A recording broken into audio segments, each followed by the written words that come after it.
Aloha, ladies and gentlemen. Jonathan Fritzler here. Welcome back to this week's edition of the AMP Mastermind meeting. Today we have an amazing group of social entrepreneurs and activists joining us here, and we are all part of the AMP Board of Directors. I'd like to introduce them or have them introduce themselves, starting over here. Eric Butler. WorldPeacePlan.org. I do the pizza dance. Eric Butler. And Seth Elmer. Hello, everyone. So nice to be here. I do surftocure.org, and also I'm starting a new branch. You can find me on Facebook, Seth Elmer, and YouTube, Seth Elmer, SETHELMER, at Seth Elmer on Twitter, and I'm all about motivational speaking and just sharing educational material for the whole world to inspire everybody. Right on. And we have over here Miss Bianca Grace. Hello, my name is Bianca. I am a teacher. I like to travel and help where I can, and I'm also starting an entertainment company. Awesome. And again, my name is Jonathan Fritzler, founder of Aloha Movement Project and Education Energy.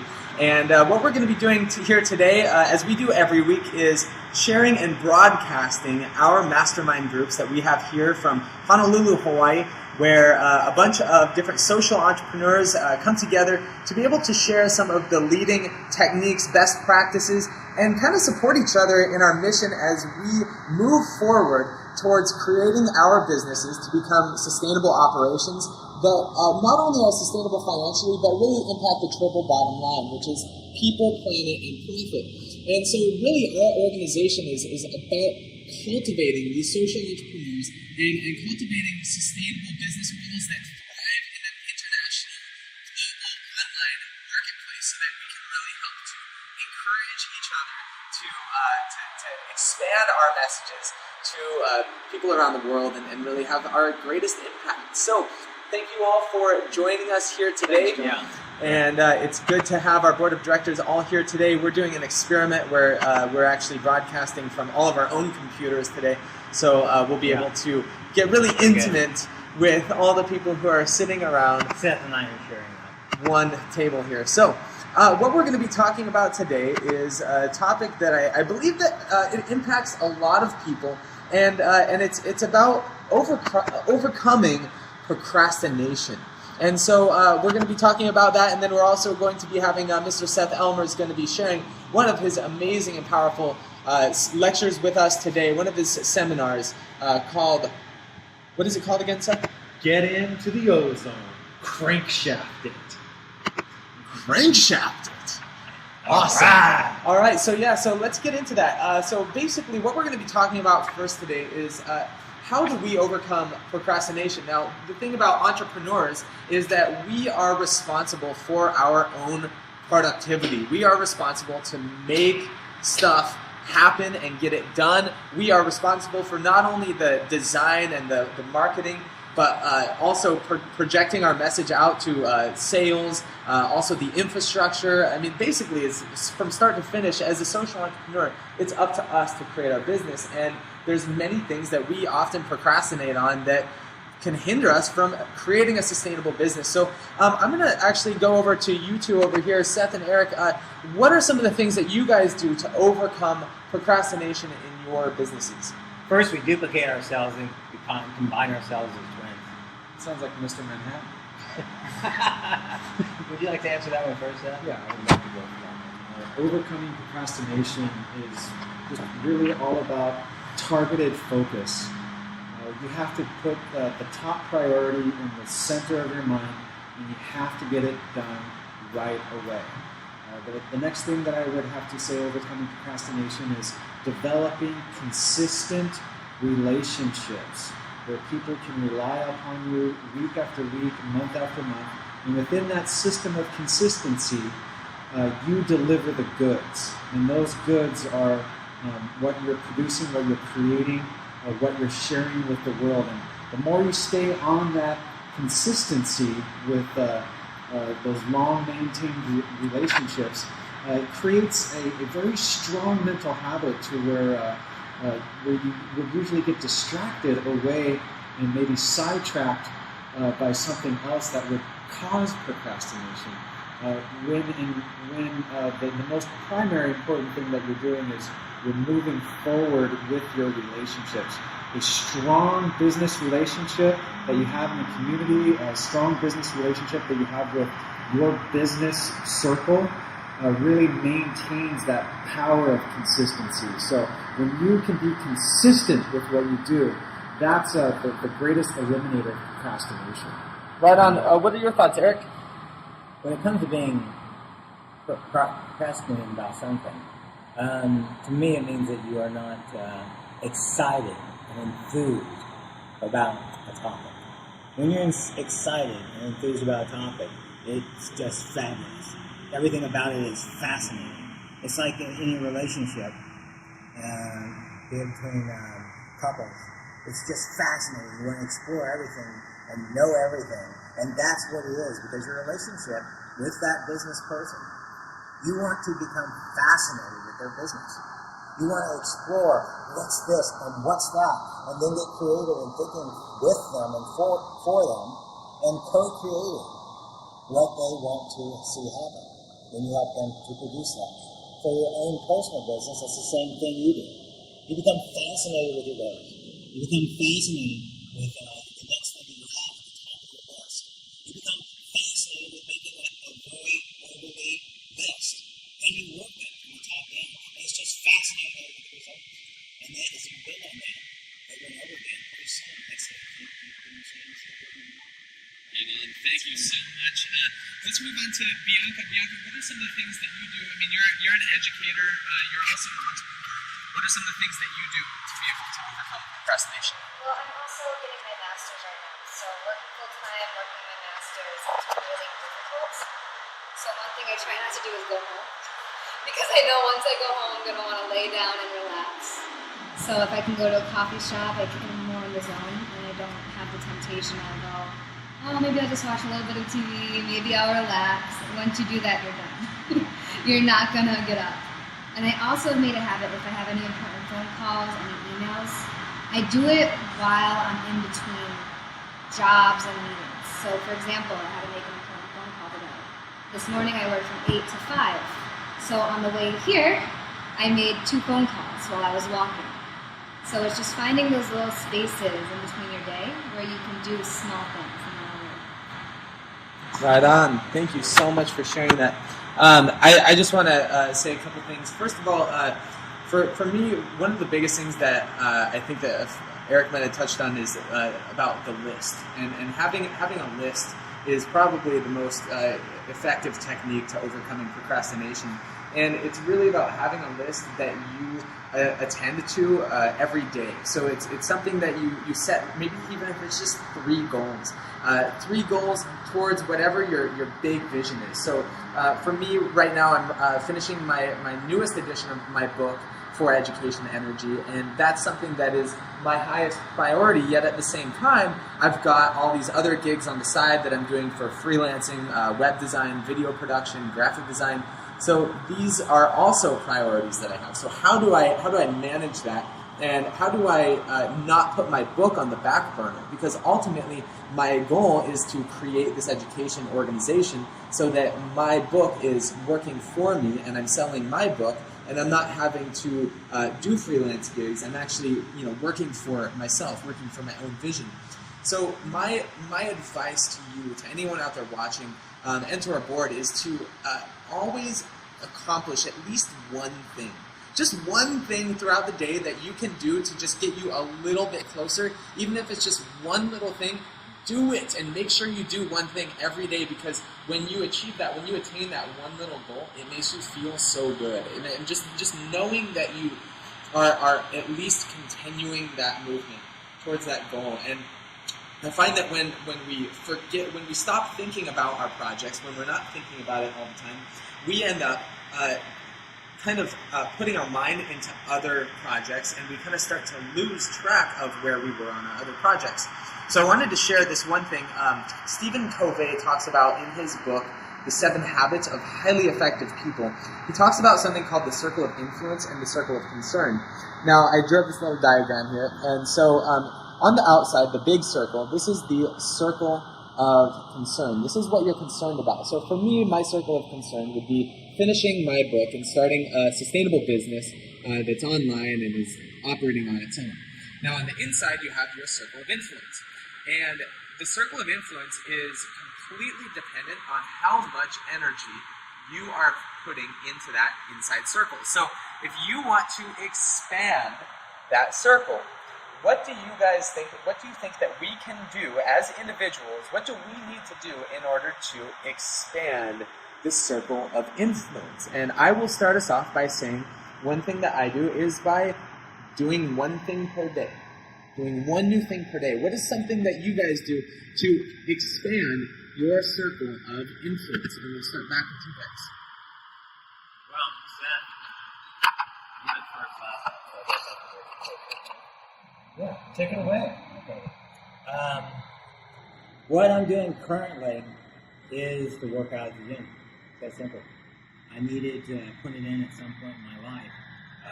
My daughter, who works at this one particular gym, for my birthday, I gave myself 3 months at that gym. So now I sit here in front of you with my muscles, feeling it, and but every day now I'm putting in an hour to 2 hours of something to help my physical. Because all across the board, every dynamic is in place and moving forward. And the only thing between where I am right now and where I intend to be is how long I live. And you look good. You look really good. And you know what you're talking about. For me, circle of influence is just absolute and complete, total, pure creativity. If I can just stay in that mode of creativity, as far as like editing videos and producing YouTube videos, working on graphic design, writing, poetry, putting together selfie documentaries. If I've got those mental wheels in motion constantly, that's where the magic is. And I think that influence, I think people within that circle of influence, they can sense that. You can always sense when someone is on a creative high.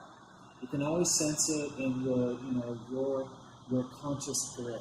And we have this natural attraction towards artists who are in that artistic altitude, where they're really elevated. So that's the primary. The second one I definitely would agree with you is the body.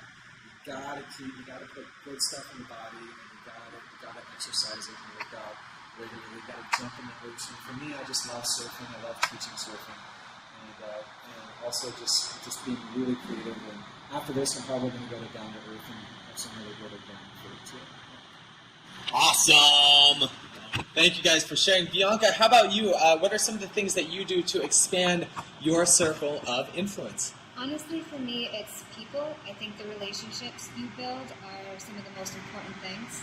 I've found that by talking about my projects, telling people what I'm doing, being genuinely excited about it, being genuinely interested in other people, you naturally find the connections that you need. And it's not just about finding the connection, it's about keeping it. Even if you feel like your project's not in a good place, send them an email. Hey, just want to let you know, I'm doing this, how are you doing? And by keeping those contacts, they'll remember you. Oh, Bianca, my friend is in the entertainment industry. They do all of the parties on the island. Let me hook you up. That happened to me. I got invited to a party where all the major DJs, all of the people who do all of the events on the island were there, and I got all of their numbers, and now they're willing to help me on my project. Are you going to invite us to your party? No, I didn't. No, it was a couple weeks ago. They put me on a list. Nice. So, She's on the list. yes. She's been enlisted. No, but Nice. just by talking to people and having genuine relationships with them, I think it can help you a lot. Right on. I think you're right. I think that's such a good point, is to increase your circle of influence, is to really just be communicating with people. And, I think that's the big takeaway from not only today, but from Stephen Covey's 7 Habits, is communication. Communication and communicating with people is the biggest way to expand your circle of influence, because ultimately, other than expanding your influence in your own life, which is the first half of the book, is expanding. How do you expand in your first? How do you expand how do you become more effective in your personal life? And then the second half is about your interpersonal life. And communication is so big. And another, what you really want to focus on is where you are putting energy. And that is how you really expand your circle of influence in your circle of concern. It's how are you putting energy, whether it be communication, whether it be time or hours into your book or in your body of work, whether it be research on what you want to become a master of, whatever it is, how are you increasing this circle to become not only as big as your circle of concern, but bigger? How do you expand your influence beyond your concerns so that you become, it's that tipping point, So, and I think that once we hit that tipping point, once you're able to transcend from only the thought of, I wish that I could be able to be the best at something, or I wish that I could, achieve this goal, to actually doing it, putting in that energy, and then all of a sudden you hit this tipping point. And that is what we're going to be talking about in the next section with Seth Elmer. Seth's going to be sharing with us a message about getting into the O zone and really stepping it up so that you can also hit that level, that high level of creativity and be able to transcend into this next level beyond procrastination. Because you know what they say about procrastination? Procrastination is like masturbation. He who procrastinates? It feels good at first until you realize you just screwed yourself. So, that being said, what I'd like to do now is send it on over. Yeah, now we're going to be crankshafting it with Seth Elmer. Woo! So, thank you guys for joining us for this first section of how to overcome procrastination. I hope that this has served you and benefited you, and I hope that you join us next week. And now what we're going to do is we're going to be turning our attention over to Seth Elmer, who's going to be talking about how to get into the O zone. All right. Thank you so much, Mr. John Fritz. High five for that, brother. All right. Thanks, John. All right. Awesome. Cool. I've never been so excited to share a teaching with all of you out there. All of us are here together to experience getting into the O zone. And that's what we're going to learn how to do today, how to get into the O zone. There's one thing that just has been absolutely fascinating me for so many years, and it happens to many of the artists and the musicians and the painters.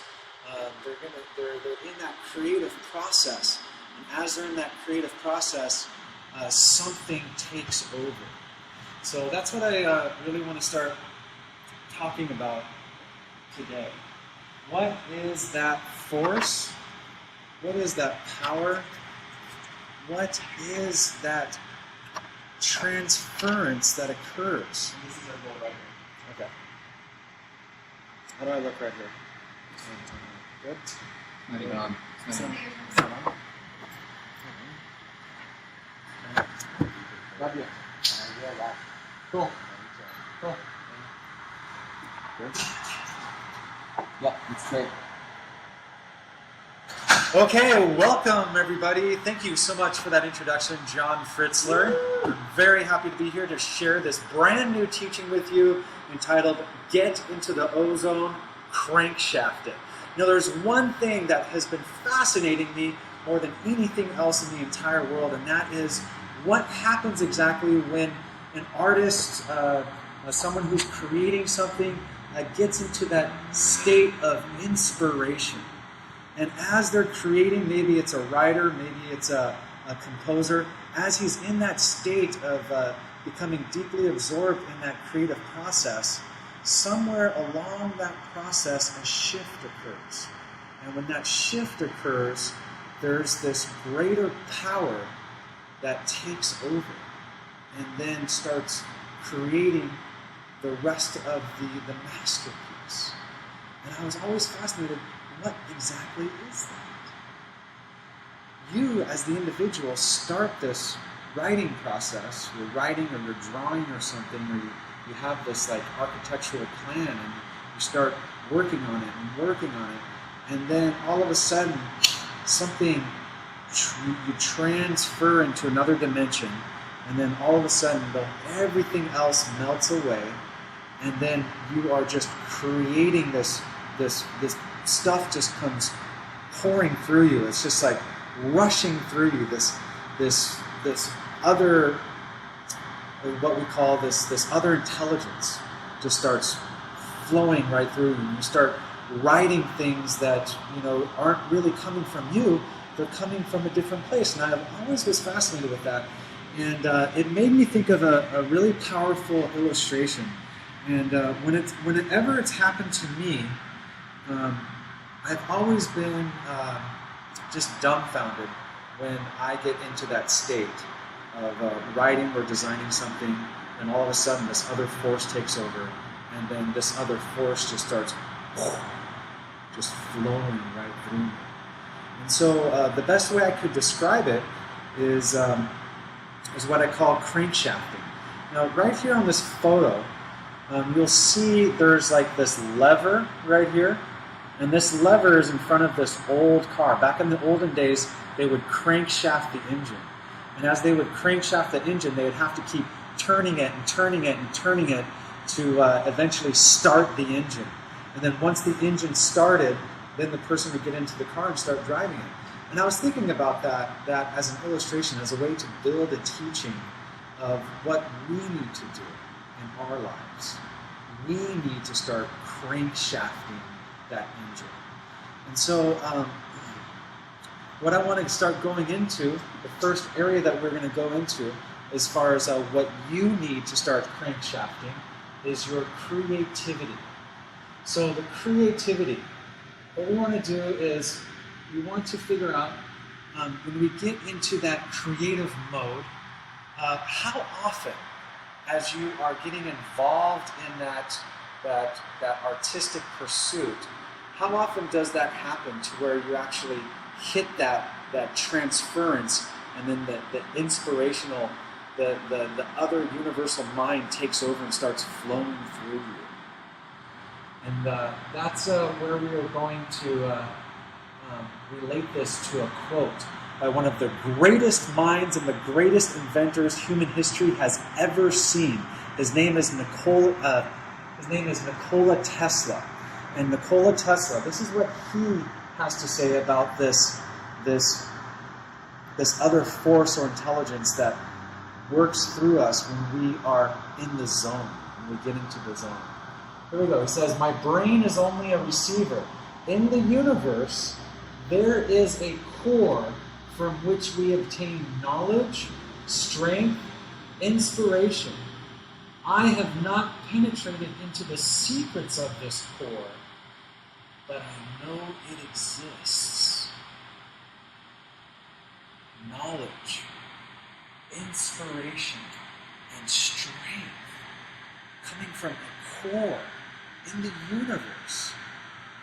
And when we start crankshafting that creativity, when we really start like turning those creative wheels, those gears in our head, what happens is that engine starts and it ignites. And as soon as that engine ignites and starts running, this core, the core in this universe, contained in this universe, pours into us knowledge, strength, and inspiration. Isn't that unbelievable? So this is what I want you to do. I want you to see your creativity as like a gear that you are crankshafting. And as you look at this gear, I want you to go through all of the activity that you are pursuing and you're intensely involved with, the activity that gets this creativity going, gets this gear going. And as we get this gear going, you're going to hit the zone. And that's what we want to get you into, that creative zone, is what I would like to call getting you into the ozone. So the ozone is when you get into that space of having that inspiration flow through you. what happens is you start, you become amazed of what is actually happening. You actually become dumbfounded that this energy is like creating these powerful works that you're transcribing, and so it makes you just say oh my, or oh wow, or oh my God, you can't believe it. You're surprising yourself. That's the state that I want you to get into. That's what crankshafting your creativity is all about. So on a scale of 0 to 10, I want you to put how powerful are you crankshafting your creativity. Then we're going to go on to the next one, your passion. Your passion. How are you crankshafting your passion and get these gears flowing and going so that you can pop into the ozone? So passion. Now with passion, what we want to do is we want to start understanding the inner self with the talents, the gifts that you have, your untapped potential, and the way that is moving right along with what you're doing on your daily life. So if you're in a profession that is actually feeding your passion, that's great. If you're in a job where you just have to like pay bills to work that job to pay your bills, if you're in that position, what you want to do is you want to create something off onto the side, and you want to start pursuing your passion as you are working your job. You want to run those along the two. And so that's one of the most important things to do with your passion. You want to know your passion. You want to be clear on what exactly your passion is, and you need to start pursuing it. And pursuing it means you have to start crankshafting it. You have to start winding up those gears. You have to start turning those gears of that passion to where that engine ignites and starts running. And as soon as you create that power of passion in your life, that's going to pop you into the ozone. That's where you're going to just start, having this energy about you. You're carrying yourself among your social circles, your workmates. They can sense that you're a passionate person. It's like, wow, that guy's really passionate about life. He's passionate about his creativity. He's passionate about helping people. And that's one of the most important things that passion needs to be projected out of your personality. So on a 0 to 10, have you been crankshafting your passion? Next, power. Power. Now, crankshafting your power is we have to recognize all of the powers that we have within us, and we have to start creating that gear. We have to start moving that gear. So we have mental power, physical power, emotional power, spiritual power. Are we crankshafting that power? Are we turning those gears? Are we, actively involved? Are we in that intense pursuit of penetrating our intellect and our powers into this world? Crankshaft that power. So what is that number between 0 to 10? Are you crankshafting that power to get yourself into the ozone? As an athlete, getting into the zone is one of the most extraordinary experiences I have ever experienced as a former professional athlete. I want to relate to you a little story. This is one of my signing cards back when I was a K-Safety. And this is a little flip from a newspaper written by Gary Taylor. He's one of my best friends here. He passed away several years ago. And he wrote on a newspaper club. And we had this amazing surf session on the Swannies on this particular afternoon at the beginning of the newspaper. And I want to relay this story to you so that you can start really learning how to crankshaft that power in your life to get you into the ozone. So here's the story. Here we go.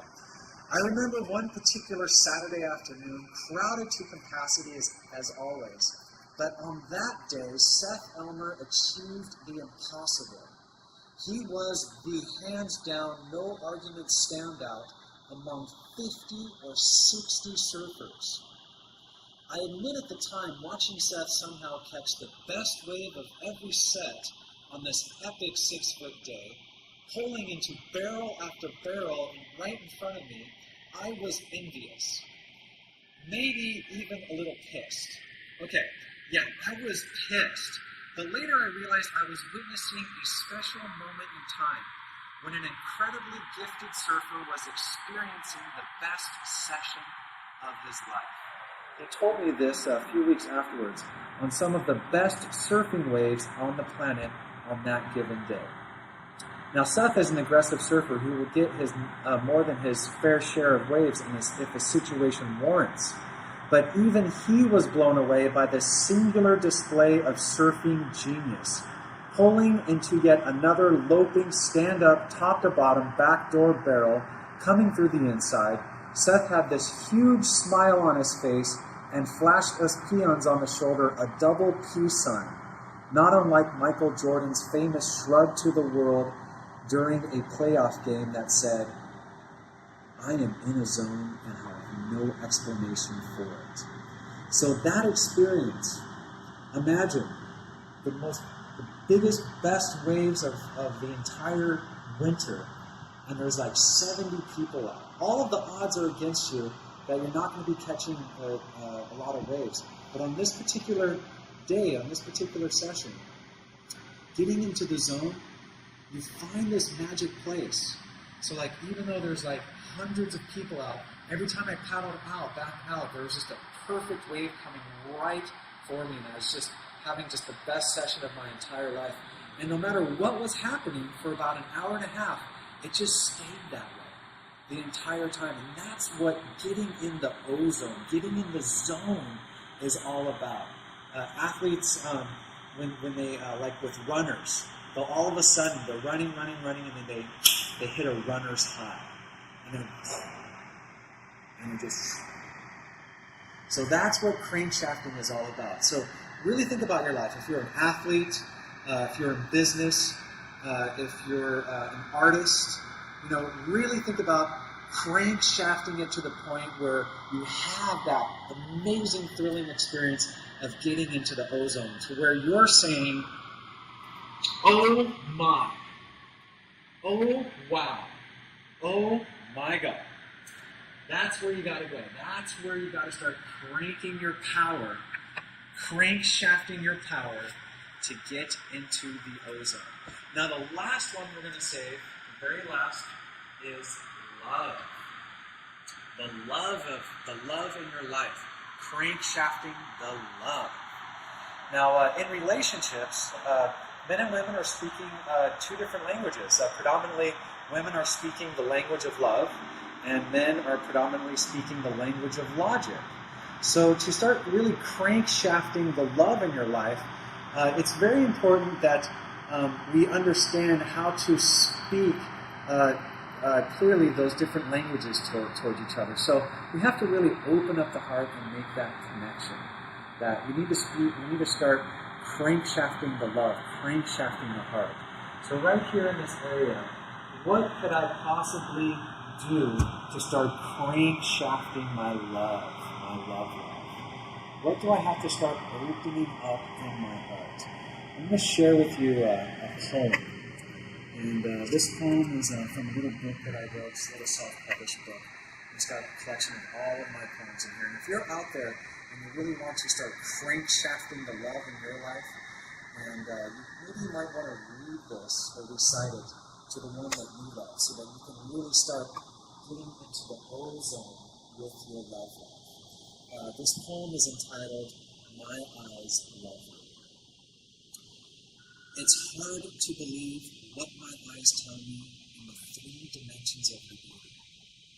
In every single angle all around, in every thought of you I think of, my eyes see an angel floating down from the heavenly clouds above. Whenever I look around the earth and up into all of the stars, it's truly amazing how beautiful you are. You are more special than all of them combined. My eyes don't lie when they see this truth shine. It all becomes true whenever I look at you. Whenever they gaze upon you, they tell me the shiny truth. My eyes love you.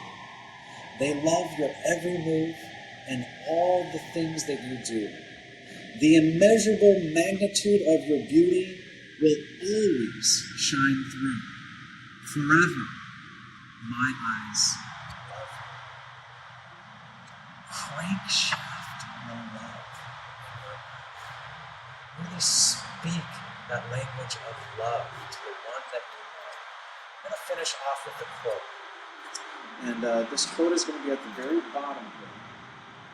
It's going to say, for all of you out there, the moment that you realize that this is not about you will be the time when the divine shines through. We have this core out in the universe waiting for us to get into the ozone so that the divine can shine through. The mind is a machine. Crankshaft it. The body is a machine. Crankshaft it. My reality is a machine. Crankshaft it. My passion is a machine. Crankshaft it. My power is a machine. Crankshaft it. My creativity is a machine. Crankshaft it. My love is a machine. Crankshaft it. Get into the ozone. Crankshaft it.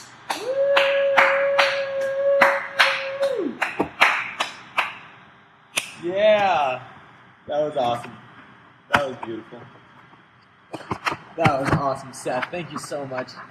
Right. Cool. Wow, this is a really great. You wrote this book of poetry? Yes. This is beautiful. Wow. That is so cool. You know, this is a lot like, you know, that poem reminded me of Rumi. You know Rumi? Yeah. Rumi is an amazing poet and mystic, and he created so much work. It's crazy. I mean, he produced so much, and a lot of it was not only spiritual, metaphysical, and about the mind and about human capability, but it was actually a lot of it was about love. He wrote so much love poetry, and same with Tesla, I believe too, has a lot of poetry that he created that's out there, and so. You are truly a new world guru, my friend. I thank you for sharing that wisdom with us, and it's so good to be able to receive it and to share it with the world, with all the live stream viewers out there. We thank you so much. You know, is there anything that just particularly hit home for you? I just think everything that you touched on are four huge important aspects of life, and I think you need to have a good balance. So you can have three of them and not have one of them, and your system's going to be off. Yeah. So understanding where you lack and putting a little bit more effort into that, I think will really help. So. Definitely, and that was kind of the point. I know that Seth always has you rate your scale, right, on 1 to 10 for each one, so be sure to go through and look at which areas that you might need to work on more so that you can expand your circle of influence over your circle of concern and really be able to hit that tipping point where you're not only, no longer are we talking about procrastination, but now we are actually talking about breaking through to crankshafting it and getting into the ozone and tapping into that divine. I love that last quote is the moment you realize that this is not about you will be the time when the divine shines through. And that's so powerful to just realize, and I know that I've been in the zone so many times. I mean, even today I was in the zone when I was just creating and writing. You know, when I start my day off, and the first thing that I do is start writing my book. When I start my day off, doing the thing that, you know, could wait until the end of the day, you know, because my priorities for other people should be coming first, right? But if I just get it out of the way, then I really have that motivation. But man, I mean, when you open that up, it just feels so good, and you really open up that crankshaft. That's how it's doing. Will Smith, I love him. He has a great quote. He says, "If you want something, go for it and do it. Period. There's no excuse. Just do it." And there's a great TED Talk called "Stop Screwing Yourself Over" that I think everybody should watch because it's really motivational and explains how after a certain amount of seconds, if you don't do something, you're not going to. So when you feel that urge to do it, just do it. Do it. Crankshaft. Awesome. What an amazing teaching. Well, we have managed to make it through it basically on time, and we're so grateful to have all of you who are joining us out there in the world. Please comment on the video below, leave any questions or comments or ideas, any topics that you would like us to talk about in the future. Please share this video with your friends and family, and subscribe to our email list because we send out a lot of really amazing updates and tools for anyone who's an aspiring social entrepreneur or anyone that just really wants to maximize their impact in this world. We want to help to bring to you the leading teachings, the leading mindsets, and really just the new perspective of what we can do as individuals and how we can have a positive impact in our world. And so thank you so much for joining us today. Thank you, Bianca, for being here, and thank you, Seth. Thank you both for being on the board of directors of the Aloha Movement Project. And thank you for joining us once again. And from Hawaii, Aloha, everybody.